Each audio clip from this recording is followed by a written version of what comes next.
Two steps forward, one step back. Your Locked On Capitals, your daily podcast on the Washington Capitals. Part of the Locked On Podcast Network, your team every day.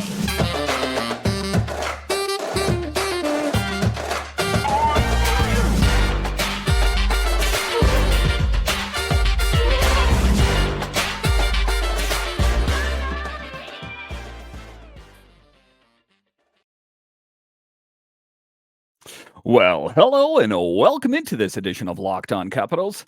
I'm so glad you decided to join me today. As always, this podcast is free and available on all the major platforms, including the SiriusXM app and on YouTube. And I want to thank you for making this your first listen each and every day. My name is Dan Holman. You can find me on Twitter. It's at DanCaps218. You can find the show on Twitter. It's at Locked On Caps. And the best way that you can help grow the show is to subscribe to Locked On Capitals on YouTube and comment anything down below. I would love to talk Capitals hockey with you one-on-one, and we can do that on subtext. Just check the show description for more details.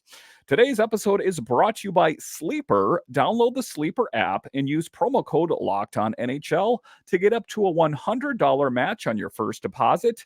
Terms and conditions apply. See Sleeper's terms of use for more details. So in this edition of Locked On Capitals, we talk about the Capitals as they took two steps forward and then took one step back. How is it that the Capitals found a way to beat the Kings? They found a way to beat the Ducks, and they fall to the Golden Knights. We'll talk about that in the show. A little bit later, we will talk about how Evgeny Kuznetsov is in Spencer Carberry's doghouse. A little bit later, we'll talk about why did Darcy Kuemper start. It seemed that it was going to be Charlie Lindgren that was going to get the start. What happened there? But just to get it going here, we'll talk about how the Capitals fall to the Golden Knights and why does this happen? Why is this team so inconsistent?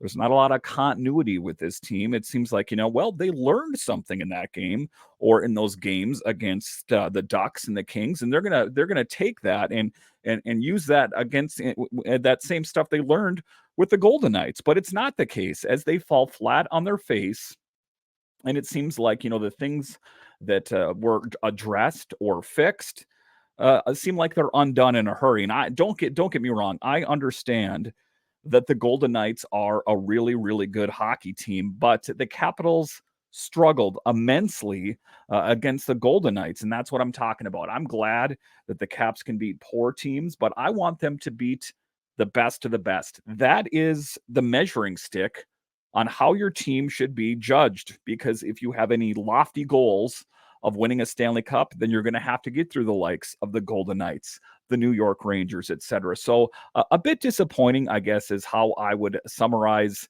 the game. So it was a 4-1 loss to the Golden Knights. It wasn't even really that close. There were moments, in the first period, they seemed to be pretty dialed in, and then it just kind of fell off the rails.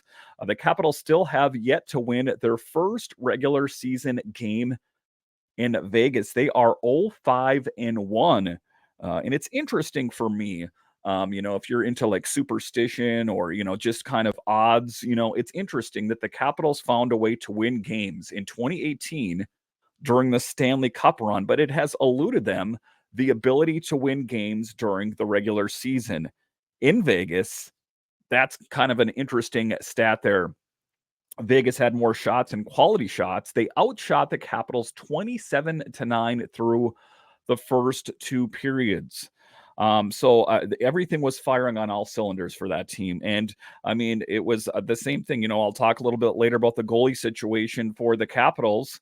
They had a goalie situation with the Golden Knights as well, as it wasn't the starter that everyone thought was going to get the start for the Golden Knights either. But, giving credit where credit's due here, Spencer Carberry did his level best. He didn't stick with the same lineups. No, he didn't do that. He juggled things up a little bit to try to get the energy, get the offense going, pretty much to no avail. But he tried, and sometimes trying is half the battle. So there were some line shakeups. Connor McMichael went on to work with Alex Ovechkin and Tom Wilson. Dylan Strome played with Protas and Anthony Mantha, and Nick Dowd played with Sonny Milano.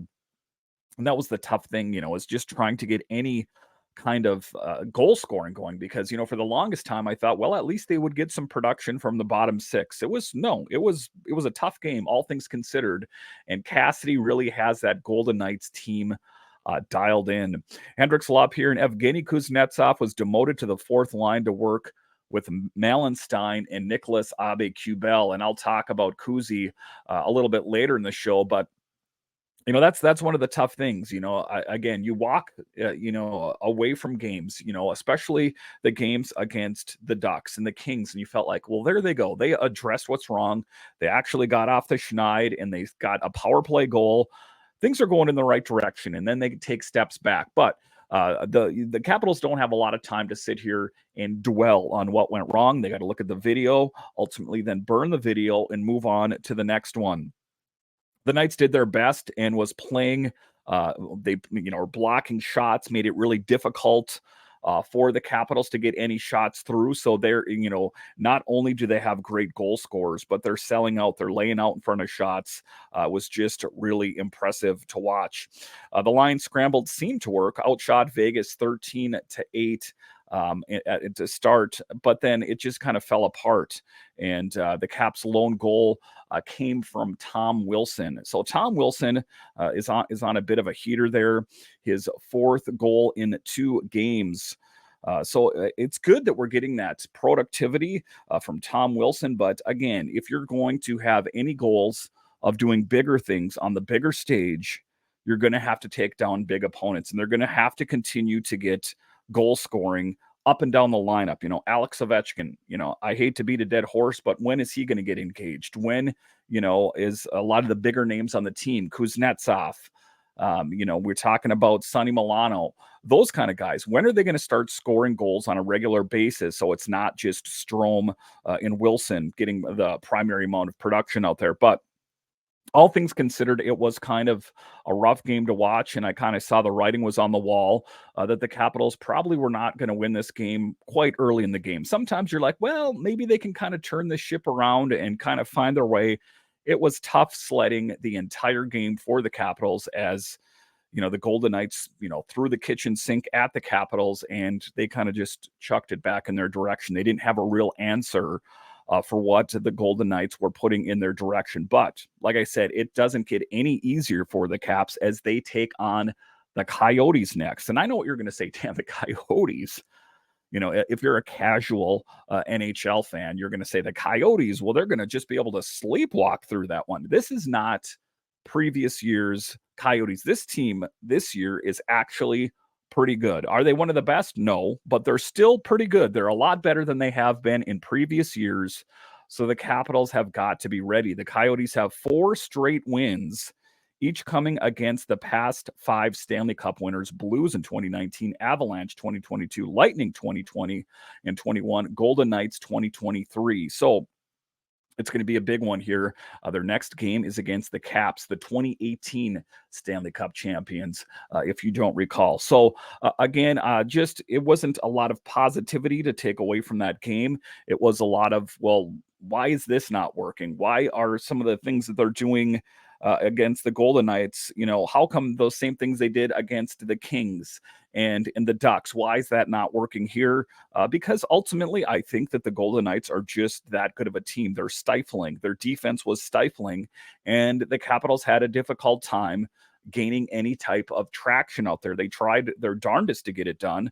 Again, look at Spencer Carberry. He did his level best by taking that snow globe and shaking it up and trying to mix and match, not digging your heels in and going, no, these are going to be the lines and that's the way it's going to be. He made a valiant effort to try to get the Capitals to get jump started with their offense, but ultimately to no avail as the Capitals fall in quite a big fashion. Again, tough. I wish they could have got that monkey off their back and finally got a regular season win in Vegas. We're hoping for bigger and better things as the Capitals prepare to take on the Coyotes. All right, so coming up here after the break, ultimately, what was wrong with Charlie Lindgren? It seemed like he was going to get the start in the game. Why didn't he? I'll talk about that coming up.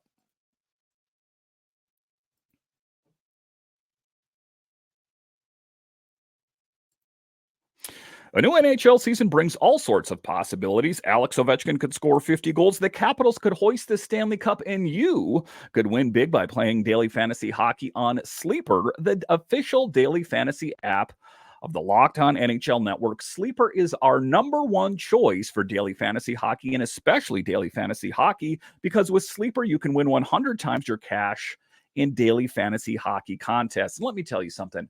I'm a guy that wasn't that big into fantasy sports until I found Sleeper. And now let me tell you, I love it. And I think you'll love it too. All you have to do is pick whether studs like Alex Ovechkin or Tom Wilson will record more or less than their sleeper projections for things like goals, assists, saves, plus, minus, and more in any given game. To win 100 times bet on Sleeper, you need to correctly predict the outcome of 8 player stats. You heard me, Capitals fans. You can win 100 times your money playing daily fantasy hockey with Sleeper. So start paying attention and nail your picks so you can start winning big. Use promo code Locked On NHL and you'll get up to a $100 match on your first deposit. Terms and conditions apply. That's Locked On NHL. See Sleeper's terms of use for more details and locational availability. Locked On has launched the first ever national sports 24/7 streaming channel on YouTube. Locked On Sports Today is here for you 24/7, covering the top sports stories of the day with local experts of Locked On Plus, our national shows covering every league. So go to Locked On Sports Today on YouTube and subscribe to the first ever national sports 24/7 streaming channel. Do it today.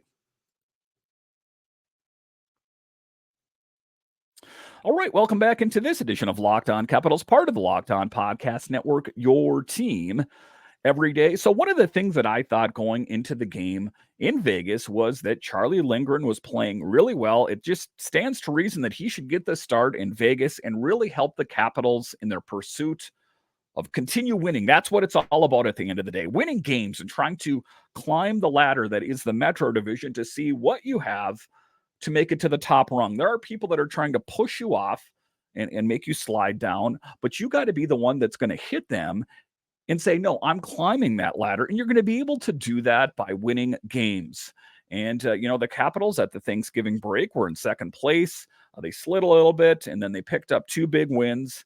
But then they dropped this big game to the Golden Knights. And I got to say, it is a bit disappointing. But taking a look at the standings right now, they are sitting in third place with 26 points. The Hurricanes in second with 29. And the Rangers are kind of starting to walk away with it a little bit here. They're starting to distance themselves as they have 37 points. So it is going to be an ambitious goal for the Capitals if they hope to be atop of the Metro. And I know that you don't need to be atop of the Metro to make it to the playoffs, but it still looks good. But taking a look at the game and taking a look at why Charlie Lindgren didn't play, it was that crazy moment. There was all kinds of transactional things going on with the Capitals, like this guy from the ECHL got called up to the Bears. And what does this mean? There's something crazy going on here. There must be some sort of injury. As it turns out, Charlie Lindgren was not good to go. It was listed as maintenance, body maintenance. And then he said the official cause for the game was illness. I guess we'll never know. It really doesn't matter. He wasn't good to go. Hunter Shepard had to fly in a hurry across country. And there was that video footage of him carrying his equipment into the arena and just arrived shortly before the game started and didn't actually make it to the ice until after the game started. Wow, that has got to be a crazy thing for Hunter Shepard as he's jet setting all over the country, helping out the Capitals. And, I'm glad they have someone like that, when called upon, he's ready and good to go. So is a little bit of question about ultimately what was wrong with Chucky Sideburns. Not really sure what was wrong with Lindgren other than being listed as body maintenance. But Kuemper, I don't mean to disparage or say anything too negative about him. He did a good job. Despite what the box score showed, he stopped 32 of 35 shots. That's good for a .914 save percentage. It could have been far worse. I think if it was a less of a goalie out there, I think that there would have even been more goals scored by the Golden Knights. So all things considered, I think that Charlie Lindgren, from what I have heard, is going to be good to go if he is, in fact, going to be the starter against the Coyotes. And if you're asking me if I'm the head coach of the team, absolutely. I would put Charlie Lindgren in net. He is going to give the Capitals the best chance at winning games. I don't need to think about it. If someone said quickly, who's going to give the Capitals the best chance to win? Kemper or Lindgren? Lindgren. I don't even need to think about it. I don't need to process it. I don't have to say I'll get back to you. I know that right now he gives the Capitals the best chance at winning. So why not go with him? Taking a look at it, Hunter Shepard was laying in bed in his Charlotte hotel room Saturday afternoon, napping in preparation for a game against the Checkers. Later that night, when his phone started buzzing, this piece in The Athletic, the call was from Hershey's vice president of hockey operations, excuse me, Brian Helmer, informing him there was a flight from Charlotte to Las Vegas leaving in about 90 minutes, and he needed to be on it. Wow, isn't that kind of crazy? Just slumbering in your hotel room, getting ready for the game that night. And then all of a sudden, hey, what are you doing right now? You need to get all your stuff good to go, and you need to be in an airplane in 90 minutes. That is crazy. And you got to give it to him for being prepared. It's almost like being on active duty in the military. It's just like when called upon, you better snap to. So, good for Hunter Shepard always being ready to go. He has always done a really good job stepping in and helping out for the Capitals whenever called upon. And again, if you're not an everydayer of the show, I'll let you know my feelings on it. If for some reason there was an opportunity where another team was in need of a netminder, I would have absolutely no problem if the Capitals decided to trade Darcy Kuemper, if they could finally address positions of need for the Capitals, like that top six position that we always hear about, or another position, because I think that the Capitals would be in an excellent position with Charlie Lindgren and Hunter Shepard, with Clay Stevenson presumably being the number 3 in the organization. That's what kind of faith I have in the Capitals net minding, and it's shown up and down through the lineups. Whether it is the players that are playing with the Hershey Bears, whether it's the players playing for the Stingrays, you take a look at Antoine Keller getting a goal.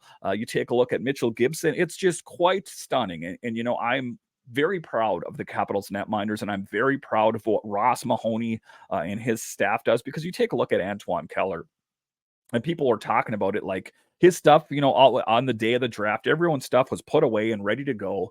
And the Capitals had one more player they wanted to select, and it was Antoine Keller. And what kind of crazy thing is that? And then he gets that goal, a goalie goal. It's such a cool thing. And, that's one of the things that I love about this team is just historically, they've always had really great net minding. So if one guy gets knocked down, in this case, the last game, the Golden Knights, Charlie Lindgren wasn't able to play. Illness, body maintenance, whatever. He wasn't good to go. Darcy Kuemper stepped up.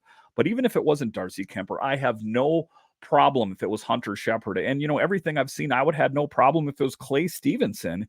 This team is in just such a great position as far as netminders are concerned that I think to a certain extent, they kind of have to be the envy of a lot of other teams in the NHL. I mean, I don't have the data in front of me, but I got to say that I think that the Capitals netminders, as far as depth is concerned, has got to be one of the best, if not the best, in the NHL. So a really great thing for the Capitals. I'm glad that Darcy Kuemper, ultimately, again, you take a look at the box score, and it wasn't, a convincing, it wasn't really that close, but saving 32 of 35, not that bad, if you ask me. And good for a .914 save percentage. There's not a whole lot more than we could have asked for from Darcy Kuemper. But again, it does appear that Charlie Lindgren is going to be good to go against the Coyotes. Let's, in fact, hope that he is. All right, so coming up here after the break, we will talk about Evgeny Kuznetsov is in the doghouse for Spencer Carberry. What did he do this time? I'll talk about that coming up.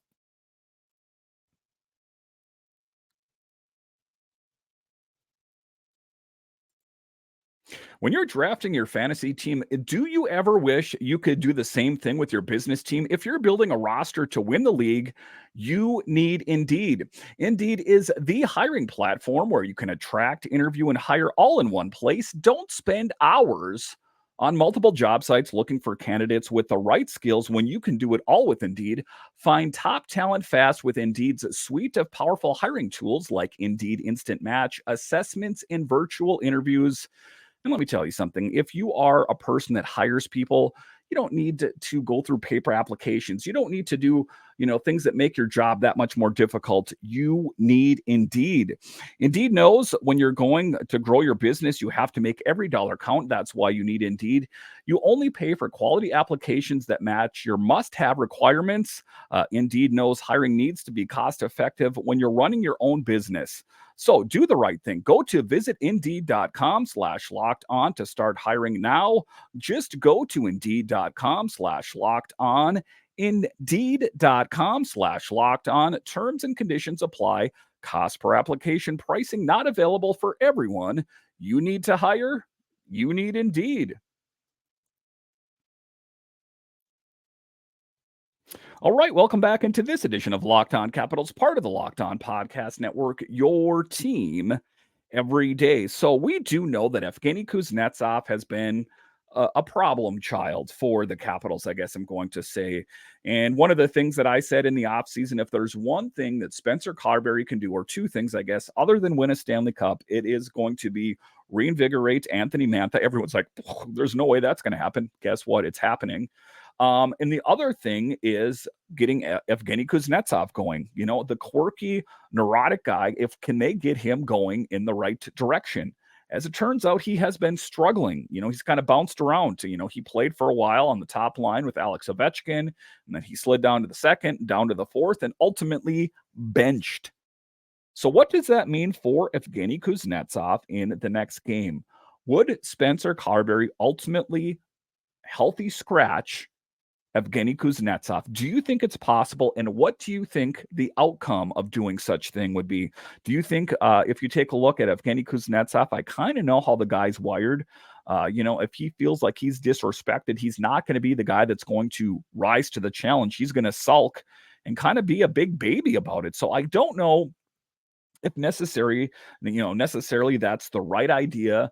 I think if I was the head coach, what I would do to kind of send a message without making him a scratch is put him on the third line to start the game, or the fourth line. And that could still have the same kind of effect, because you saw how, crazy he got when, he was demoted under Peter Laviolette, and people thought, that there was a disconnect there. And I ultimately think it is. Listen, as we take a look at Evgeny Kuznetsov, the guy's got more issues than Reader's Digest. And I don't know if there's a real easy way to fix what's wrong with him. But one thing I know for sure is it doesn't make it any easier to try to trade him if that's something that the Capitals are interested in, or if Kuznetsov is interested in, as he has expressed at least 2 times that we know of in the past. So a tough thing for Kuzi. It's a tough thing for the Capitals. Let's just hope that it's a bit of a blip on the radar and he can get going. But he is in the doghouse. Was playing with Ovi earlier. He started the night between Milano and Henrik Lapierre, moved to the fourth line, and then benched altogether. He was riding the pine, as they say, for the rest of the game. And the second line did struggle when he was playing out there on the ice. For the first goal of the night at 8:53 in the first and second period were rough on that line. Vegas outshot that line 6-1 and outchanced them 4-2 on 5-at-5 hockey. So it was a tough thing for Kuzi. It was a tough thing for a lot of different players on the Capitals. But, obviously the big thing out there is when he gave the Knights their fourth power play after colliding with forward Jonathan Marchessault, and then moved to the fourth line in the third period. Carberry benched him after just 3 full shifts on the fourth line. He had seen enough. And I think as Capitals fans, to a certain extent, we have seen enough. It has been a bumpy ride for Evgeny Kuznetsov on the Capitals. At times, I'm like, well, he's found his way. He's doing really good. But there's been something that's been wrong with him the last couple of games, where he has seemed like he was just really agitated, like getting into physical activity after, behind the net, after they blow the whistle, it seems like there's something wrong. And then he's in the penalty box and he's getting himself into a lot of trouble. So I don't know if there's something going on with him personally. I don't think I'll ever know that, but it just seems like you can kind of read the tea leaves and kind of look into people just based on their activity on the ice. He just seems, at least in the last 2 to 3 games, like he is a lot more agitated after the play. Um, and I don't know if there's something going on with him. I'm sure that he's probably frustrated that he's not getting the kind of production. I'm sure that he's not happy that he got demoted, all the way down to the fourth line and then eliminated from the game altogether. But I think to a certain extent, it's hard to tactfully deal with these kind of players. How do you shoot, something across their bow without them getting too offended? And, I think that, like I say, Evgeny Kuznetsov's the kind of guy, you offend him enough, then all of a sudden he's all over Russian media saying that I want out of DC. And I think to a certain extent, your wish is the Capitals command if they can find a dance partner to take Kuzi, because at the end of the day, you need to upgrade. As bad as Kuzi can be at times, you don't want to get, something less than he is. That's just ridiculous. That is ultimately the definition of insanity. So again, let's hope that it is just a bit of a blip on the radar for Evgeny Kuznetsov, because, on paper, he seems like he would be such a great player. And my big fear, and I guess it's something that's just a fear I'm going to have to get over, is that if Evgeny Kuznetsov gets traded out of Washington and goes to another team and just totally kills it. And then you're always kind of left scratching your head like, where was that on the Capitals? Why couldn't you find your way in the Capitals? You've seen players that have left the Capitals and gone on to kill it. So it is a bit of a head scratcher what is going on with Evgeny Kuznetsov. I know that he is a bit of a quirky guy, kind of unpredictable. But let's hope that if he is in fact playing in the next game, I'm sure he's going to be in the lineup somewhere. It's going to be interesting. Hit me up on Twitter at DanCaps218 or at Locked On Caps, or hit me up on YouTube. I want to hear your thoughts. Where is Evgeny Kuznetsov going to be in the lineup as they take on the Coyotes? Will he be a healthy scratch? Will he be on the second line, the third line, the fourth line? Surely he won't be on the top line after being benched. I want to hear your thoughts. Ultimately, knee-jerk reaction right now, I see him on the third line, center position, but with a short leash. I don't think that they're going to put him all the way down on the fourth line, which isn't, as bad as it sounds, because, Nick Dowd holds it down all the time there as well. So it's going to be an interesting thing. And ultimately, I think that was just Spencer Carberry trying to send a message like, do you get it yet? You got to start playing better. You got to be more responsible. You can't, when we're down in a game, draw another penalty. It's just not, or cause another penalty, excuse me. Those are the kind of things that you just cannot do.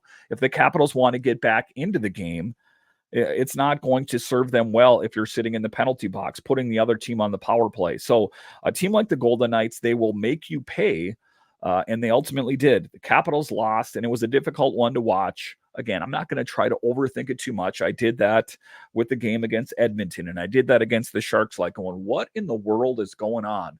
There's been times that I've just been truly hyped on this team, and then there's been moments like I don't even know who they are. Let's just hope that the loss against the Golden Knights was a blip on the radar, and they can continue trending in the right direction, because as we take a look at the schedule, it is going to be a busy schedule for the Caps. As we know, they take on the Coyotes, then they take on the Stars, and then the Rangers. It's going to be tough outs. I don't think the Coyotes are going to be a slouch. I think the Rangers are going to be a big opponent. And then, kind of scanning down the schedule, another one that may be difficult is the Flyers as well. I know they've kind of been up and down here as of late. Also in the mix there is the Blackhawks, which seems like this just isn't their year. Listen, I want to thank you for joining me on this edition of Locked On Capitals, your only daily year-round podcast covering the Washington Capitals. And I want to thank all of you that listen on the audio side and watch this on YouTube. You are ultimately what makes this show successful, and I have you to thank. So thank you for joining me each and every night. When you're done here, head on over to the Locked On streaming channel. Locked On Sports Today is here for you 24/7, covering the top sports stories of the day with our local experts. Go to Locked On Sports Today on YouTube and subscribe to the first ever national sports 24/7 streaming channel. Do it today. All right. Once again, I want to thank you for joining me on this edition of Locked On Capitals, part of the Locked On Podcast Network, your team every day. My name is Dan Holme, and I'll talk to you again next time.